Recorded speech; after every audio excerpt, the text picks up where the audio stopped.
I'm Zhong Shi. With me here in our studio is Qianjun, Executive Dean of Fanhai International School of Finance at Fudan University.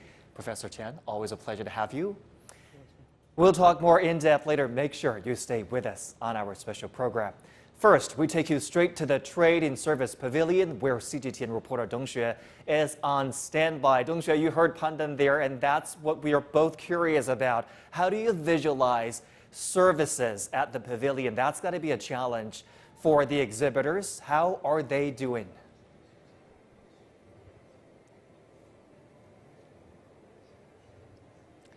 Hello, Zhong Shi and Pandan. So here I am at the Trade and Services Pavilions, which covers productive services, including, financial, consulting, and logistics. And of course, this year they brought services companies in art, culture, and licensing services. So I want to start to share some of the highlights here with you guys. As you can see, I am already in an art and culture paradise. Around me are all very famous, well-known art masterpieces, especially this one, the Mona Lisa.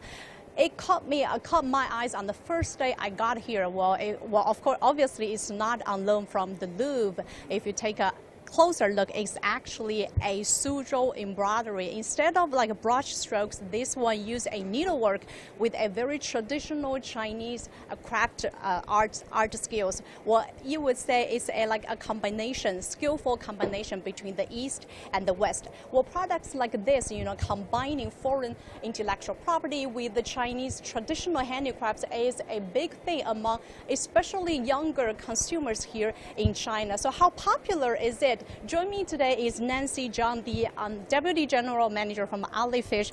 Thanks for joining us today. Hello. So how popular, how big market is it for products like this in China?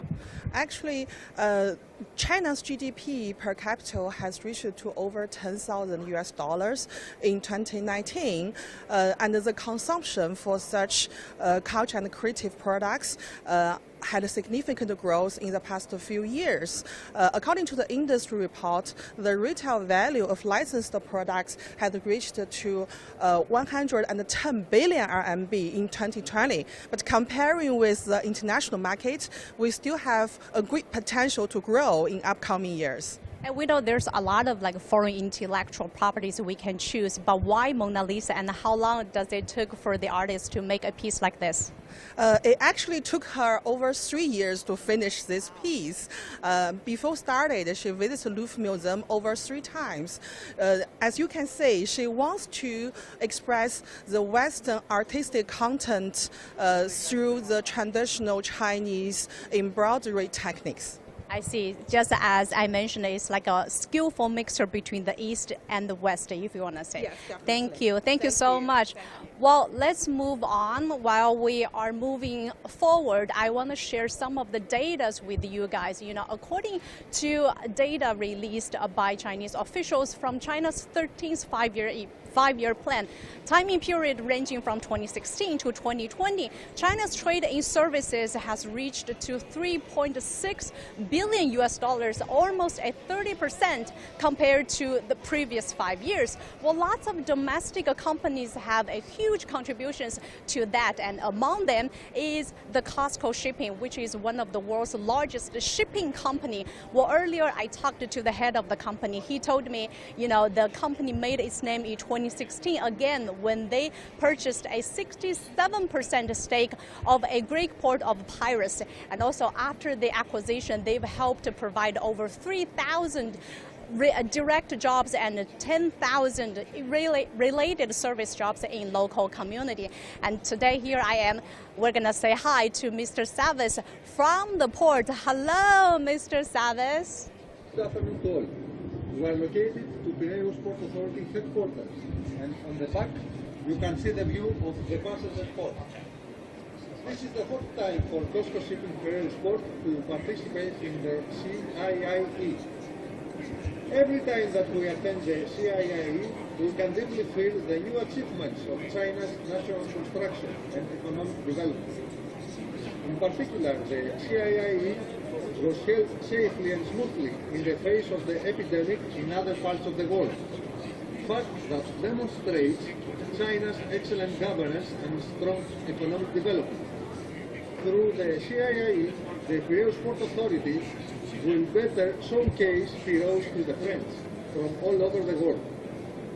We hope that more partners will choose to cooperate with Piraeus and welcome more international tourists to visit Piraeus and Greece. We will continue to do a good job in epidemic prevention and control, ensuring the safety and stability of port operations and customer services. And of course, we will keep maintaining smooth logistic channels and maritime traffic so as to create value for our customers and contribute to the local people's livelihood. Greetings to CIIE. Thank you. Thank you, Mr. Savas. Well, such a great view from the port. Well, that's pretty much about it from the Trade and Service Pavilions here at the 4th China International Import Expo. Actually, the venue here is massive. This year, there are over 70 companies are here at the venue, and also over 100 companies are participating online. Well, there's a lot of fresh things to learn and to pick up while I'm talking to all these companies here. So let me know if you want to join me for the next time. Back to the studio. Dengxue, I do want to join you, especially in that walk, in that massive space. It looks amazing. A lot is happening both online and offline there. CIIE Dengxue, thank you. For more discussion, I'm now joined by Qianjun, Executive Dean of Fanhai International School of Finance at Fudan University. Professor Qian, welcome to our program. A lot of my guests that have come through this studio in the past days have told me they are having bigger booths at the expo this time. And the fact that they see their partners and competitors are doing the same gives them much needed confidence about doing business here in China. I mean, you were also with our coverage last time. So if you are to look at the expo, this edition of the expo, what do you think are the highlights? I think I have three thoughts. The first thing is that this is the 4th expo. In addition to the larger scale of things and more deals to be done, I think you see more depth. By depth, I mean that there are more industries are having companies from more industries are having their display booth. There are more countries, more firms around the world are participating, online, offline, right? And basically, the expo is now integrated with almost all aspects of the Chinese economy. And because this is an import expo, it also means that China wants to buy stuff, goods and services from all over the world for all of these industries. So that's the first, the depth.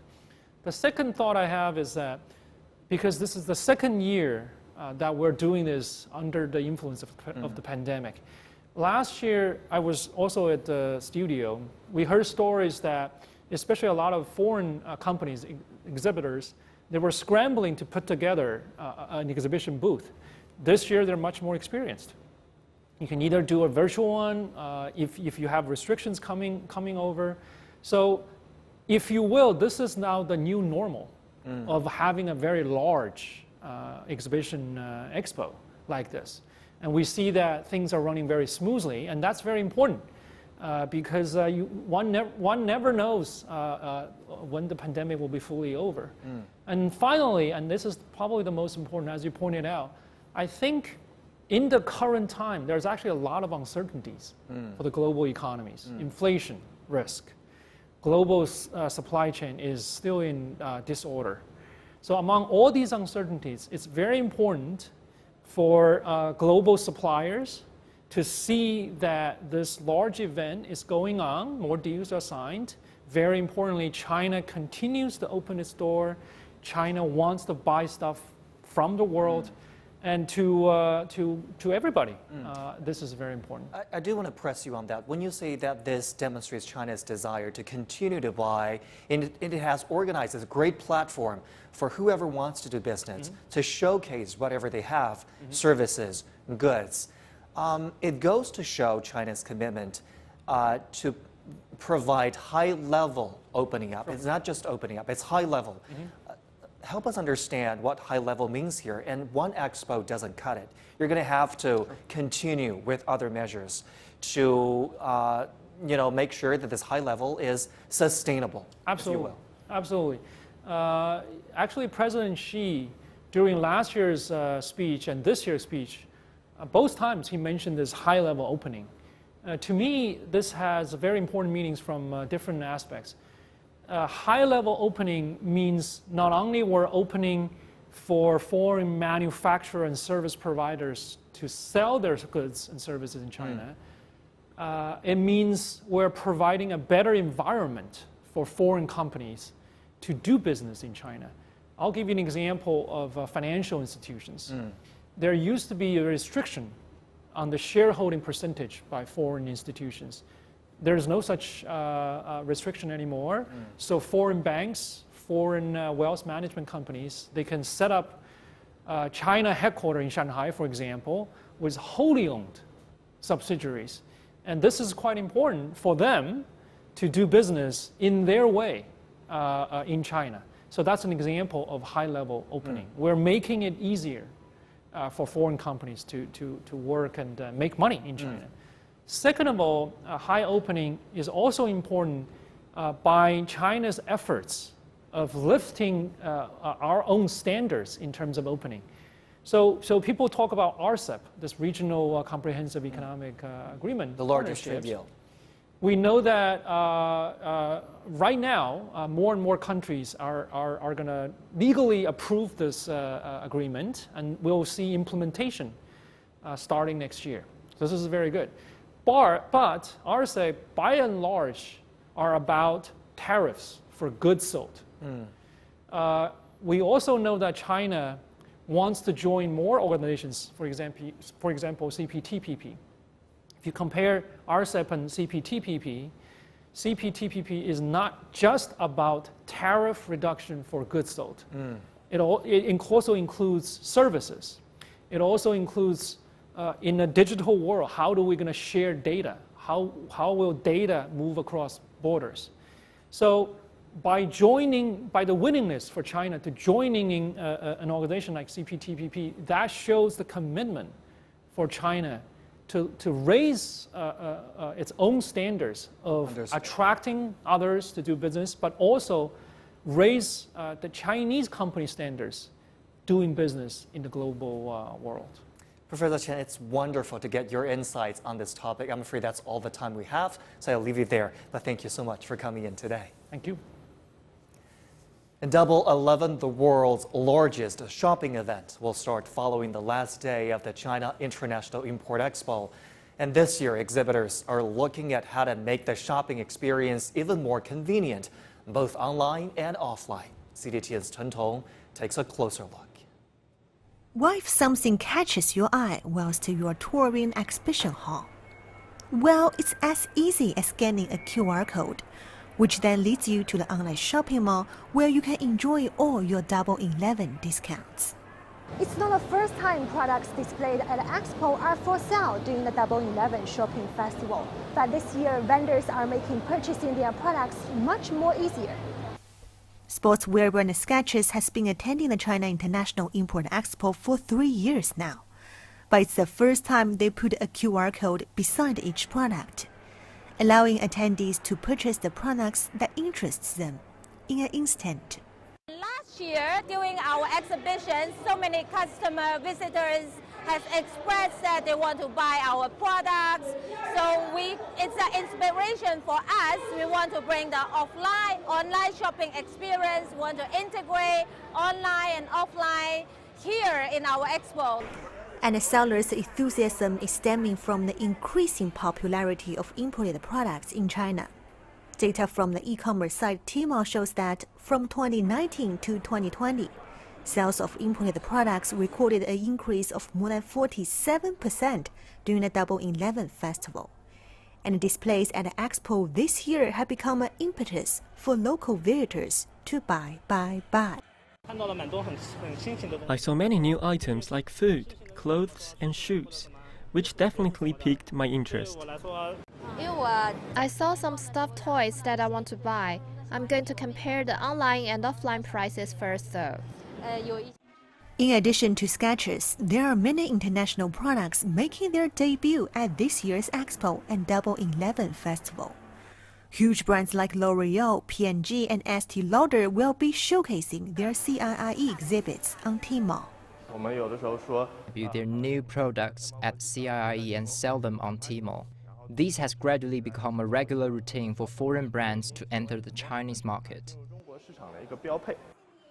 Foreign companies are more than ready for China's shopping gala, with at least 300 million imported products currently stocked on Tmall, waiting to be delivered into the hands of Chinese consumers. Chen Tong, CGTN, Shanghai. That does it for our special coverage on Global Watch today, on the last day of the Import Expo here in